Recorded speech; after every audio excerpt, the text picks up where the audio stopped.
एक important issue मतलब क्या हमें इससे क्या अखज़ करना चाहिए, ये एक सवाल है। महंगी बिजली ने पाकिस्तानियों को मुतबादिल ज़राए अपनाने पर मजबूर किया। ज़ाहिर है किसी को शौक़ नहीं था कि कमेटियाँ डाले, मिडिल क्लास आदमी फिर सोलर पैनल लगाए, गरीब आदमी भी अपना पंखा सोलर पर चलाए, गरीब अमीर आदमी जो अफोर्ड कर सकता है वो अपनी पूरी फैक्ट्रियाँ सोलर पर शिफ्ट कर दे, बिकॉज द बिजली बिकेम अनअफोर्डेबल 100%। नौबत यहाँ तक कहाँ पहुँची है कि सोलर पैनल्स का हुसूल आज हर पाकिस्तानी घराने की तरजीह बन गया है। ऐसे भी लोग हैं जो अपने असासे बेचकर सोलर पैनल्स खरीदने पर मजबूर हैं। बरतानवी तवानाई थिंक टैंक आमिर की रिपोर्ट के मुताबिक पाकिस्तान सोलर पैनल्स दरामद करने वाला यानी इंपोर्ट करने वाला दुनिया का सबसे बड़ा मुल्क बन गया है। आपको बता दें कि 2024 में पाकिस्तान ने दुनिया के दीगर ममालिक की निस्बत सबसे ज़्यादा यानी 70 गीगावाट सोलर पैनल्स दरामद किए हैं, जिसका मतलब ये है कि इन पैनल्स से पाकिस्तान में बिजली की जो तलब है वो आधी बिजली पैदा हो सकेगी। कुल तलब की आधी बिजली इससे पैदा हो सकती है जितने पैनल हमने इंपोर्ट किए हैं। तो हैरान कुन बात बाय द वे इसमें यह है कि अवाम या छोटे कारोबारी इदारों का सोलर पैनल्स पर शिफ्ट करना किसी आलमी सरमायाकारी या कौमी प्रोग्राम के तहत नहीं हुआ, बल्कि लोगों ने अपनी ज़ाती कोशिशों, जिस तरह अब्दुल्ला भी बता रहे थे, और बचत से सोलर पैनल लगवाए हैं। और दूसरी तरफ हुकूमत की बात करें तो वो शमसी तवानाई के रुझान की भरपूर हौसला अफजाई कर रही है और सिंध और पंजाब की हुकूमतें जो हैं वो मुख्तलिफ मनसूबों के तहत आवाम को सोलर पैनल्स फराहम कर रहे हैं। बैंक भी इस मामले में ताउन कर रहे हैं शमसी तवानाई की जानिब। इतनी बड़ी तादाद में लोगों का जाना बज़ाहिर अच्छा ही है, क्या कहते हैं आप, लेकिन इसमें तशवीश के भी कुछ पहलू हैं। क्या है? तशवीश के कुछ पहलू मौजूद हैं। पाकिस्तान का तवानाई सेक्टर इस वक्त 2384 अरब रुपए से जायद के सर्कुलर डेट गर्दशी कर्जे में डूबा हुआ है। IPP से किए गए मुआहदों के मुताबिक बिजली इस्तेमाल हो या ना हो, हुकूमत को इसकी मद में पैसे देने हैं और ऐसी सूरत में खदशा ये है कि बिजली की कम खपत का बोझ आम सार्फिन पर पड़ सकता है, जो ज़ाहिर है मज़ीद महंगी बिजली की सूरत में होगा। कम अज़ कम उस वक्त तक हुकूमती सतह पर क्या पॉलिसी थी या अभी क्या पॉलिसी है, इसकी वजाहत का फुकदान हमें नजर आ रहा है। अच्छा जी, हमें जी मुशीर वज़ीर ख़ज़ाना ने हमें ज्वाइन किया है, लेकिन सबसे पहले तो आपसे यही एक अच्छी खबर की पहले बात कर लें। एक माह में तरसीलात ज़र जो है वो 4 अरब डॉलर से ज़्यादा हो जाना, इसकी वजह क्या है और इसका मईशत को कितना फ़ायदा होने वाला है, ये ज़रा पहले बताएं। अस्सलाम वालेकुम, बहुत शुक्रिया मुझे प्रोग्राम में लेने के लिए।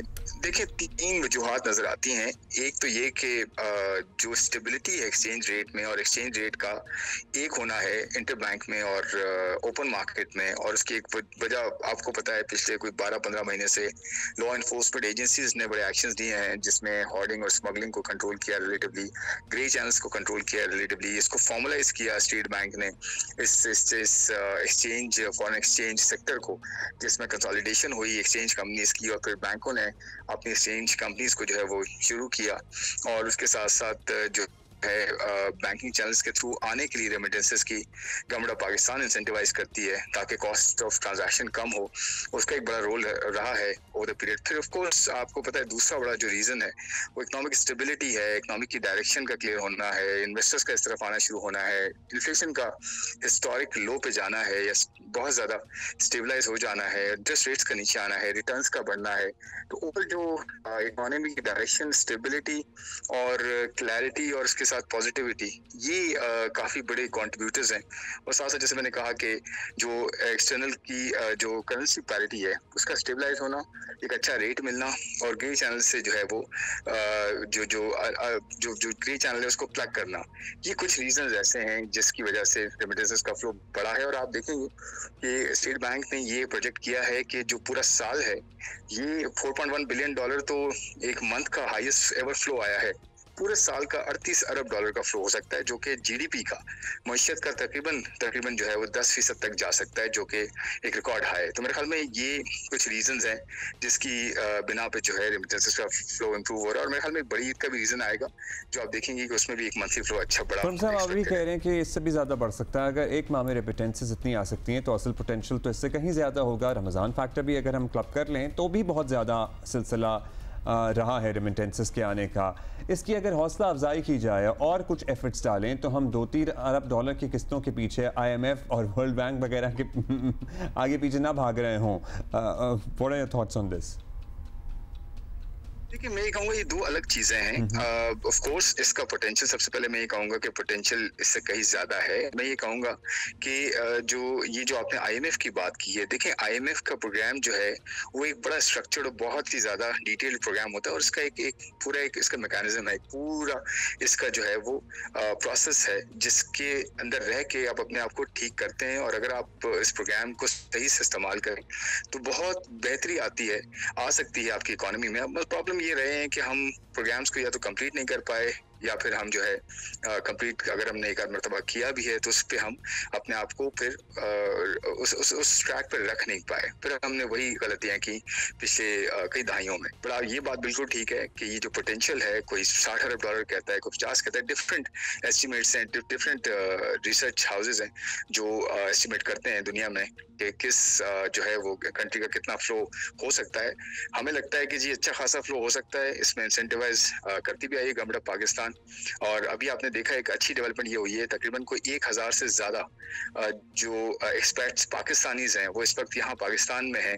60 से ज्यादा कंट्रीज से पाकिस्तान में आए हुए हैं। इस्लामाबाद में कन्वेंशन चल रही है उनकी, और इस कॉन्फ्रेंस में बहुत अच्छी डेवलपमेंट्स एक्सपेक्टेड हैं, और ये एक अच्छा बड़ा नंबर है जो कि एक्सपर्ट्स पाकिस्तानी इस वक्त पाकिस्तान में मौजूद हैं, और बड़े इन्फ्लुएंशियल भी हैं इसके अंदर, काफ़ी लोग हैं, उनका नेटवर्क बहुत बड़ा है। तो हमें लगता है कि काफ़ी ज़्यादा जो है आपको आगे एक्सपर्ट्स पाकिस्तानी की तरफ से इन्वेस्टमेंट, रेमिटेंसेस और काफ़ी इन्वॉल्वमेंट मिलेगी जो कि इकोनॉमी को मजीद बेहतर करने में मदद देगी। अच्छा, एक मसला ये है कि ओवरसीज़ पाकिस्तानी जो हैं वो अरबों डॉलर्स अपने घर वालों को भेजते हैं, सर्टनली अपनी फैमिलीज़ को भेज रहे होते हैं, और फैमिलीज़ अपना खर्चा चलाती हैं, महंगी बिजली के बिल अदा करती हैं, जो उससे तंग आ जाते हैं, फिर सोलर लगवा लेते हैं, और इसी वजह से हम सबसे ज़्यादा सोलर इंपोर्ट करने वाला मुल्क भी बन गए हैं। जब इतना सोलर लगेगा जो हमारी कुल बिजली की तलब का आधा प्रोड्यूस कर सकता है, तो फिर वही गर्दिशी कर्जे हैं, IPPs को मुआहिदों का मामला जो पहले हमें डराता रहा है, धमकाता रहा है, वो धड़का होता है आम आदमी को कि बिजली और महंगी होने वाली है, जिसके पास ये ऑल्टरनेट्स नहीं है,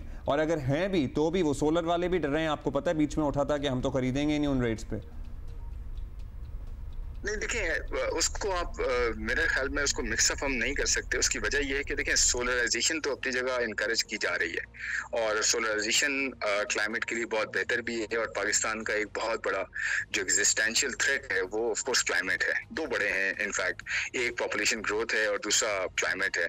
और क्लाइमेट फाइनेंसिंग में आपने देखा होगा दो बड़ी डेवलपमेंट्स हुई हैं। एक IMF के साथ रेजिलियंस फाइनेंस पे जो है डेवलपमेंट हुई है, जिसपे वो बोर्ड पे जा रहा है $1.3 बिलियन, जो कि तकरीबन कोई 26-27 महीनों पे मुनस्सर होगा प्रोग्राम। और उसके साथ साथ वर्ल्ड बैंक ने जो है वो पहला कंट्री पार्टनरशिप फ्रेमवर्क जो है पाकिस्तान के साथ साइन किया $20 बिलियन का ओवर द नेक्स्ट 10 ईयर्स। इसके अंदर एक क्लाइमेट का बहुत बड़ा हिस्सा है, 6 बड़े जो है वो हिस्से हैं, उसमें से क्लाइमेट एक मेन पिलर है उसमें से। जो दूसरा एंगल है इलेक्ट्रिसिटी प्राइसेस का, देखें ऑयल प्राइसेस से बहुत ज्यादा लिंक है उनका, जो शरह सूद है उनके साथ बहुत ज्यादा लिंक है। IPP के मुआहदे, अभी आपने देखा एक और डेवलपमेंट ये हुई कि अगर 6 IPPs को जो है वो क्लोज डाउन किया गया तो उसकी वजह से 411 अरब रुपए का जो है वो फायदा भी हुआ है एनुअली। तो ये देखें ये डेवलपमेंट्स भी हैं, पॉजिटिव डेवलपमेंट्स भी आगे जाते हुए आपको मजीद नजर आएगा। सेकुलर डेट पे कुछ डेवलपमेंट्स बेहतर होती हुई नजर आएंगी। फिर आपको ऑयल प्राइसेस अगर यहाँ रहती हैं, नीचे आती हैं, तो आपको इलेक्ट्रिसिटी प्राइस में मजीद कमी नजर आ सकती है। और ये हमारे प्राइम मिनिस्टर साहब ने इस पे ऑलरेडी इंडिया दिया भी है कि मजीद प्राइसेस नीचे करने की कोशिश की जाएगी, और जो है इस सेक्टर में कंपिटिटिवनेस लाई जाएगी ताकि इंडस्ट्रीज को, बिजनेसेस को और हाउस होल्ड्स को इक्वली जो है बेहतर सप्लाई मिले, रिलायबल सप्लाई मिले और अच्छी प्राइस पे मिले, ताकि जो है हमारी इकोनॉमी बेहतर एनर्जी और एफिशिएंट एनर्जी के थ्रू जो है वो ग्रो कर सके, सस्टेनेबली ग्रो कर सके और एक्सपोर्ट्स के थ्रू ग्रो कर सके। अच्छा, आपने ऑयल प्राइसेस कम होने की बात की है, तो बिजली की कीमत में जो रिलीफ मिला वो पेट्रोल की कीमत में कमी रोक कर मिला। अब इंटरनेशनल मार्केट फिर मार्जिन दे रही है कि पेट्रोल की कीमत जो है वो कम की जाए, तो क्या हुकूमत ये कमी आवाम तक जाने देगी या फिर ये भी रोक कर बिजली को सेटल करेंगे? देखिए, प्राइम मिनिस्टर साहब ने ऑलरेडी इस पे एक अपना स्टेटमेंट दिया है।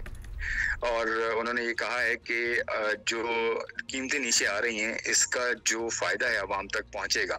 अब देखें इसमें दोनों एरियाज हैं, एक तो ये कि पेट्रोल की कीमत कम की जाए या बिजली की कीमत कम की जाए, ताकि ज्यादा जो बड़ा बिल होता है एक हाउस होल्ड का वो क्या है, क्या वो पेट्रोल है या वो इलेक्ट्रिसिटी का बिल है। तो मेरे ख्याल में इंडस्ट्रीज के लिए भी ये बेहतर है और हाउस होल्ड्स के लिए भी ये बेहतर है कि जो बड़ा बिल है उसमें कमी की जाए, ताकि जो पूरी बास्केट है उसकी इन्फ्लेशन में उसको फायदा हो। तो मेरे ख्याल में ये देखना होगा कि आगे जाते हुए, क्योंकि उसमें पीडीएल है, पेट्रोलियम लेवी है, उसकी लेजिस्लेशन भी होती है, उसके एक सीलिंग भी है, 70 रुपए ऑलरेडी चार्ज हो रहा है। तो वो देखना होगा कि इसमें क्या किया जा सकता है। जो कि पहले एक स्मार्ट मूव हुआ, पीडीएल को जो है वो बढ़ा के दूसरी तरफ से जो है रेस्ट्रिक्ट प्राइसेस कम करने की कोशिश की गई है, तो वो मेरे ख्याल में ज्यादा बेहतर हुआ है। लेकिन आगे जाते हुए देखना होगा कि जो बेहतर होगा हाउस होल्ड्स के लिए, इंडस्ट्रीज के लिए, बिजनेस के लिए, वो इंशाल्लाह जो है डिसीजन लिया जाएगा। चलिए बहुत शुक्रिया। हो सकता है बिजली की मद में ही मजीद रिलीफ दिया जाए। बहुत शुक्रिया शहजाद साहब। और पता है गर्मी में तो ज़रूरत भी बिजली की मद में रिलीफ की ही होती है, मतलब जहाँ बिल तो इसमें मतलब ज़्यादा सोचे नहीं और ये वाली में रिलीफ हो जाना चाहिए।